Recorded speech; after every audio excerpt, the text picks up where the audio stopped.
porque como a Beatriz Manfredini, então, falou, as declarações bateu recorde, né? E a gente vai falar sobre isso agora com um consultor tributário e também presidente da Fradema Consultores Tributários, Francisco Arrighi. Perdão se eu tiver errado a sua pronúncia. Obrigada, viu, por aceitar participar aqui no Fast News. A gente sabe que falou em imposto de renda, todo ano parece repetitiva a notícia, mas não tem jeito. Ainda muitas pessoas têm dúvidas, né? Se precisam ou não precisam declarar o imposto de renda, especialmente se são também isentas ou possuem renda abaixo do limite exigido pela Receita Federal. E agora esse ano também com algumas mudanças, né? Dentre elas o aumento, como a Bia falou, do limite da obrigatoriedade para entrega, que antes era de 28 mil, passou para 30 mil, e também a disponibilidade daquela declaração pré-preenchida, né?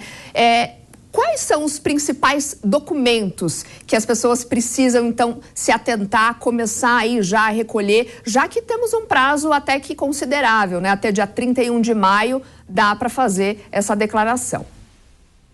Boa tarde, Soraya. Boa tarde a todos os ouvintes da JP News. É um prazer muito grande estar com vocês. Olha, dentro de tudo aquilo que ela disse na reportagem, eu acho que o mais importante de tudo foi que agora quem entregar primeiro vai receber primeiro. Então nós vamos terminar as declarações em 31 de maio e mesmo no dia 31 de maio já vamos estar devolvendo o primeiro lote de devolução de imposto de renda. Então as pessoas que têm restituição de imposto de renda a restituir devem sim procurar fazer mais. A Receita estima, nos primeiros 10 dias de entrega, um recebimento de muito mais de 20% do total. Então, estamos falando aí quase 8 milhões de pessoas ao longo dos primeiros 10 dias, o que é muito importante, e a Receita vai poder processar isso de uma forma muito mais interessante. Então, e o principal, outra coisa muito importante nesse momento é efetivamente os limites de isenção que aumentaram.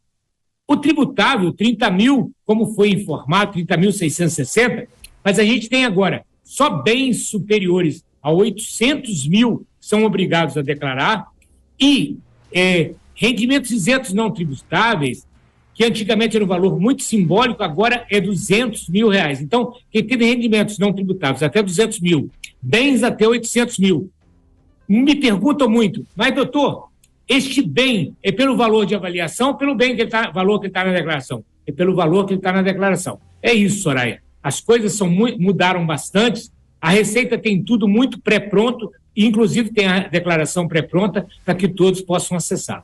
E, de fato, esse aplicativo, né, essa declaração pré-pronta, ela facilita mesmo? Vocês sugerem que as pessoas vão lá, porque ela já está pronta, precisa mesmo só bater os dados, é mais fácil? Sim, ela pode ser acessada via o gov.br ou pelo certificado digital, nos modelos prata e ouro. Então, quem não tem prata e ouro precisa de fazer uma migração, informando contas bancárias, alguns dados que o próprio programa exige. Quando você acessa o prata ou o ouro, você já tira a sua declaração pré-pronta e, com isso, você vai poder apenas confirmar. Não precisa mais guardar aqueles saldos bancários, aqueles resultados de aplicações, aquelas rendas não tributáveis, os bens novos adquiridos. A Receita já sabe de tudo isso e já vai estar tudo lá. Então, ela faz uma conferência e clica lá, como foi mencionado aí, e faz o seu envio, se não tiver nenhum erro. Se tiver algum erro, proceder o conserto e enviar a declaração absolutamente correta. Agora, Francisco, quais são os erros mais comuns que o contribuinte costuma fazer ali na hora de preencher a declaração? Na verdade, a sua pergunta é extremamente importante, mas vamos primeiro falar no erro que a gente convive ali na malha fiscal diariamente, principalmente com as pessoas separadas. O que acontece com essas pessoas? Elas vão em juízo ou vão administrativo e fazem uma separação de corpos. E lá nessa separação de corpos é estabelecida uma pensão alimentícia. Até mesmo uma guarda conjugada do casal, dos filhos, mas existe ali algumas obrigações do marido e algumas obrigações da mulher. E aí, em decorrência disso, o marido se estabelece que ele vai pagar, em exemplo, R$2.000 por mês à esposa para manutenção dos filhos. Bom, esse valor que ele paga, ele tem direito de deduzir. Bom, passam anos, 1, 2, 3, 4 anos, e a esposa fala para ele: olha, meu marido, eu preciso de aumentar isso aí, porque não está dando para pagar. Então ele aumenta para 3 mil espontaneamente. A Receita não aceita isso. Ela exige que haja uma modificação da sentença ou uma escritura nova de ajuste para isso, para que ela admita. Então, não basta, esse cai demais em malha. Outra malha muito comum são as cirurgias, as grandes operações, as hospitalizações, que a Receita quer a comprovação efetiva do pagamento e o relatório médico. Então, também é uma das malhas que caem efetivamente. Então, o contribuinte, após entregar sua declaração, ele precisa ficar atento no programa para poder verificar se existe alguma malha. Se ele não cumprir a malha, ele vai receber uma intimação e terá prazo de 30 dias para poder apresentar toda a justificativa para aquilo que a Receita está exigindo. E o que pode acontecer, né, se ele não declarar? Não, se ele não declarar ou não cumprir a malha, ele recebe intimação. Se ele não cumprir, ele vai ser autuado. Depois da autuação, ele tem 30 dias para apresentar, através de um consultor, de um advogado ou de um contador, a sua defesa, juntando os comprovantes. E se ele não juntar, não atender por último, esse auto de infração vai virar uma dívida, vai para a dívida ativa, vai para a execução, vai piorar as contas bancárias, vai piorar bens, imóveis, veículos, qualquer outra coisa, que a Receita vai poder cobrar tudo se não cumprido. E ele fica impedido, por exemplo, de tirar documento, de tirar passaporte, fica ali com o nome sujo, basicamente, né?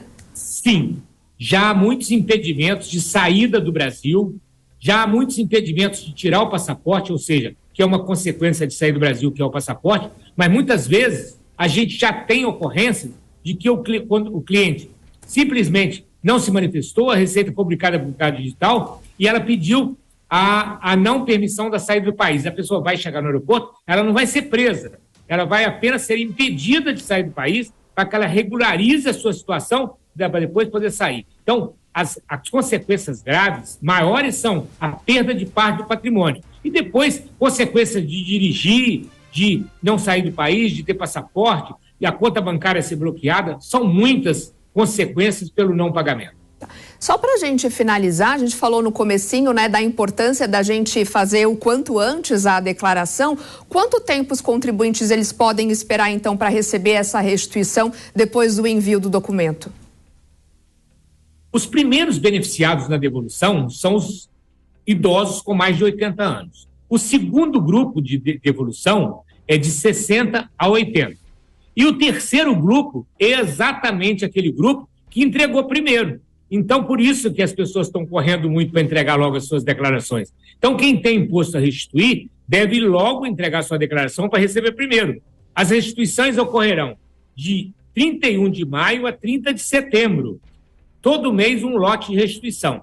E você, a partir do primeiro lote, 30 de maio, já deve verificar se a sua declaração não caiu em malha, para você corrigir alguma coisa que você errou. E por isso a grande importância da declaração pré-pronta. Se você concordar com a declaração pré-pronta, o fisco automaticamente vai liberar a sua declaração automaticamente. Se você não concordar, você fatalmente terá que explicar alguma coisa futuramente ao fisco. Pois é, temos ainda um tempo, né? 31 de maio, como o senhor disse, são 5 lotes de restituição de maio a setembro, mas quem conseguir antecipar, né, e reunir todos os documentos e fazer a declaração rapidinho, já vai entrar na fila, então, das prioridades para receber. Então, antecedência e paciência para responder ali e colocar todas as informações certinhas para não cair na malha fina. Bom, recebemos o consultor tributário e presidente da Fradema, Consultores Tributários, Francisco Arrighi. Mais uma vez, obrigada pelas informações e esclarecimentos. Um ótimo sábado para o senhor. Estamos à disposição sempre. Um prazer muito grande. Obrigada.